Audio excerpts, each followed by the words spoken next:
सभी BK and पीबीके से मेरा प्रश्न। तुम हमेशा प्रचार प्रसार करते आ रहे हो कि हमें पढ़ाई पढ़ाने वाला स्वयं परमपिता परमात्मा शिव भगवान है। वो त्रिकालदर्शी है, जो आदि मध्य और अंत का ज्ञान देने वाला दाता है। वो बुद्धिमान मानव का भी बुद्धि है।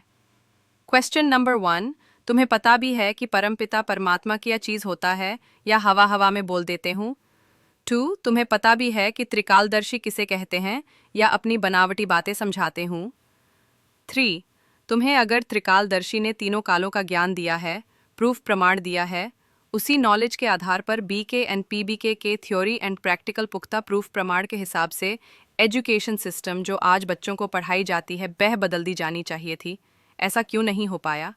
4, तुम त्रिकालदर्शिता का ज्ञान समझाते हो या बिजनेस एडवर्टीजमेंट को प्रमोट कर रहे हो? अगर ब्रह्म कुमारी की सारी ज्ञान सृष्टि के ऊपर सत्य है, तो इतने सालों से 1936 से चलने वाली संस्था आज की जो इतिहास बच्चों को पढ़ाया जाती है उसे बदल देनी चाहिए थी। अगर इतनी सारे एविडेंस है संस्था में सृष्टि के ऊपर, आज भारत सरकार के सामने इतिहास को बदल देना चाहिए था, जबकि ब्रह्म कुमारी संस्था भारत में बहुत ज़्यादा जाने माने फेमस है। 5, तुम्हें सृष्टि का कुछ भी ज्ञान नहीं आता है, ना पता है, ना आदि पता है, ना अंत का ज्ञान। नहीं तो आप लोग प्रश्न पूछने वालों से डरते नहीं, भागते नहीं। तुम्हारे अंदर सीमित नॉलेज है, इसलिए सामना करने से भय रखते हो। पोल पट्टी खुल जाएगी, डर रहता है ना? जिसको त्रिकालदर्शी भगवान बाप पढ़ाता होगा वो हर बात की प्रूफ प्रमाण देगा ना? सिर्फ ऊपर ऊपर की ढोंग करते रहते हो।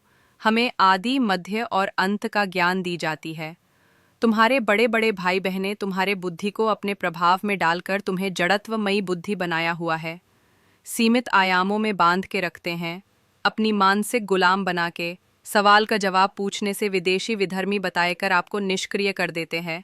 ऐसे निष्क्रिय बुद्धि वाला आत्मा क्या कभी राजा महाराजा बन सकता है? नहीं। आप लोग संवादहीनता की कमी के कारण एक दूसरों से दिल खुल के बातें भी नहीं करते हो। इतने कायर और डरपोक मुझे इसी 2 संस्था में दिखने को मिला है।